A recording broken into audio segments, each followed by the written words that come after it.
November 4 Hotel, November Hotel. Yeah, Victor Kilo 4 India Mike. Wow, you sound great, Adam. This is Doug, Atlanta, Georgia. Yeah, good to hear you, Doug. Time at 6:56 for you. A bit of QSB around today. Hopefully you don't get attacked by it today. Oh, there was just a little bit there, but you're flirting with S9, and I don't even have the second preamplifier turned on. So, all solid copy, and I'm sure you're doing the heavy lifting from your side. I'm just running wire dipole here. Dipole, well, and 100 watts as well. Well, no, not 100 watts. Looks like I'm running around 700 watts. Well, it's working for you because your signal, like I said, there is QSB around, so you're nudging a 5 and 8. So it's averaging 5 and 6, but nudging a 5 and 8. So like you, it's up and down. Location here is about 20 miles north of Brisbane. Good to meet you for the first time. So what kind of radio you got on the end of the dipole? Go ahead. Running a Yaesu FT-DX10 right now. Driving the Elecraft KPA 1500 amplifier, and the antenna is a ZS6 Bravo Kilo Whiskey. There, go ahead. Yes, they're quite a popular antenna. On this side of the world, I'm using an ICOM 7300, about 400 watts, and a 2-element box on at about 30 feet. Go ahead. Oh wow, yeah, those Moxons that's a good design, really good. Well, I won't hold it. I think you said you were going to get out anyway, but it's great to meet you. I was watching the propagation map here, and I saw that 10 meters still had some coverage over Australia. It was over Japan about an hour ago, but now it's beginning to fade a little bit over Australia, so I thought it would be kind of interesting to see if there was anybody in here, and wow, there you were. Well, good to meet you, Adam. Yeah, first time, and did it on this band. Maybe I'll catch you on some other bands sometime in the future. Take care, my friend. I hope 2024 has been a good one for you so far. 73, Victor Kilo 4, India Mike from November 4. Hotel, November, Hotel, not for hide nor hair. Okay, no problem. Well, good to meet you for the first time. Yeah, you've got a great signal coming up, and you're doing well. I've been on for must be getting on close to 3 hours, I'm guessing. So, and that was in the first as well. So, yeah, about time I made an appearance outside, because otherwise I might get into trouble. You know how kids get into trouble when they do too much of a good thing? That's me. So, catch you later, Doug. All the best to you and yours. And hopefully we'll work again some other time. This band, any other band, doesn't matter. I'm always around. H&H. I'm sure I know that from the YouTube channel. VK4IM. As a matter of fact, I'm filming right now, Adam. I hope you don't mind. No, I don't. I think that's where I knew the call sign from, because I'm actually subscribed to you. Well, good. It's good to meet you. I appreciate that. You know, we need all the help we can get. Mine is a small channel, but I try to help out as much as I can. Take care. 73 from N4HNH, and I'm showing 9,049 miles for our QSO. I like it. Yep, it's always a good one, mate. Catch you later. All the best, and enjoy your evening. N4HNH with the YouTube channel. Catch you later. VK4IM. Bye-bye. Oh, that was cool. I just, thought I'd let you guys see that go down there. What I want you to see is, let me move over to this monitor here running the ham clock. Well, yeah, I've got the other ham clock, HF clock running over there that's showing, there we go, showing the muff map, the maximum usable frequency. This other one over here is closer. I'm going to switch to it. And here we go. This is the ham clock that's running on my PC. So I'm going to change it from the terrain map to the muff map, maximum usable frequency. I want you to see this.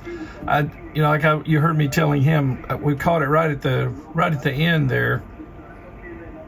As far as see, look at this orange. And I see this starts out in the morning. If you've seen any of my earlier videos about the ham clock and the HF clock, and HF clock is a self-contained unit that runs ham clock software. You'll see here over in this area, you'll see on those earlier videos, and it happens every day right now because 10 meters has been great. And it'll be that way for the next, couple of years, and it'll peak out, and then it'll start diminishing a little bit over time. And of course, this happens every 11 years. So I encourage you to get in and have some fun on 10 meters right now, especially technician class licensees. You can use HF here between 28.3 and 28.5, and that's where a lot of the sideband action is anyway. But in the morning, you'll see this orange will be very bright, and over here toward Europe and Africa, and then as the day goes on, it'll drag around over South America here, and it'll still cover Europe and Africa, really for most of the day. It just gets to a point where it's covering. See these two bands over here? There's more than two, but these two right here, particularly earlier in the day, they're dragging across Africa in a couple of different spots, and then they do the same thing here with South America. You can see that right there.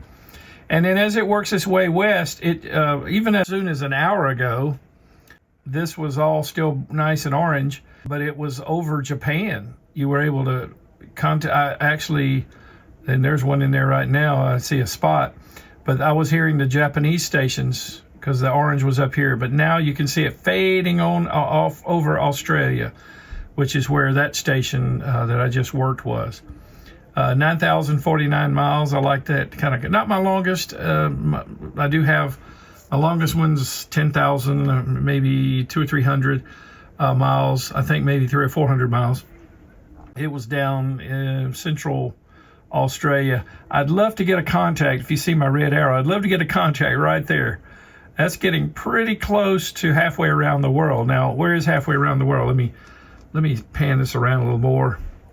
See that dot right there with a red circle, I guess, with a black dot in it? That represents halfway around the world.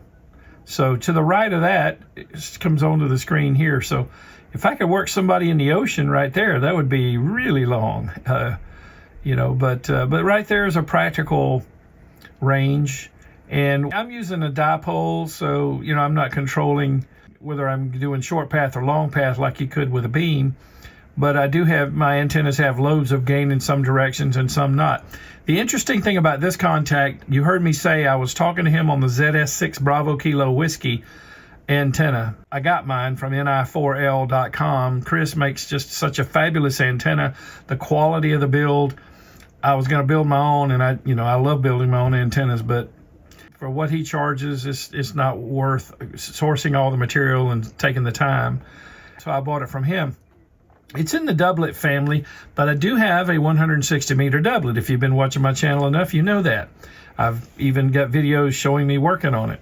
That doublet works great on 10 meters, usually beats my ZS6 BKW, but tonight I tried it, and the lobe toward Australia there was not a lobe. It was that station there was down around S4 or 5.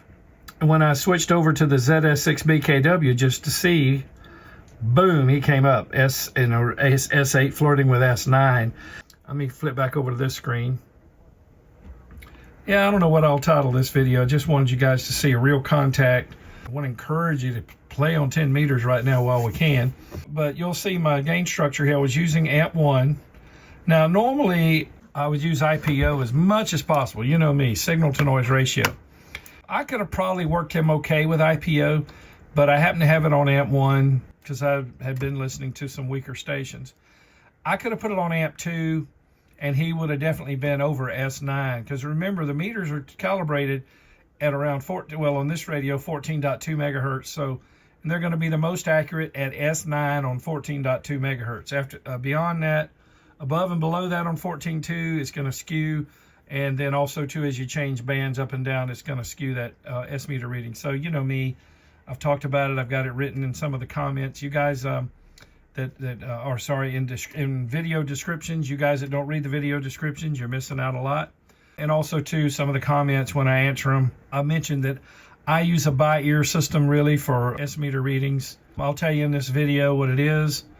Because, and again, it has to do with, I'm not going to go into all the details about this because I did that in a video called, S meters, decibels, amplifiers, and gain. I believe the name of that video. But the problem is the S meters are never exactly 6 dB per S unit, even though that's what they were originally intended to be. So they will be a little bit skewed. So what I do is this. If they're full quieting, or as my friend Pete says, real good friend, he's a great guy. He runs some powerhouse repeaters here in North Georgia. And for KHQ, Pete calls it DFQ, dead full quieting.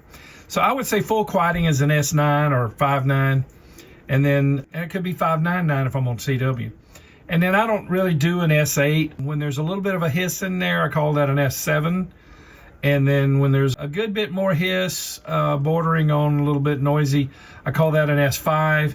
When there's some grind in there, you know, from the atmospheric noise, I call that an S3. And then S1 is what I call a station that, you know, I can hear them, but they're down in the noise. So basically, I just use 1, 3, 5, 7, and 9, and I do it by ear. And I'll tell you why, because as you change your gain structure on the radio, I mean, like if I'm running IPO, that S meter was calibrated with amp 1. So automatically, the S meter readings are going to be off. So it's better to go by ear. And if you've watched my videos about gain structure and optimizing signal to noise ratio, and I always say use IPO first, possibly even attenuation, RF gain.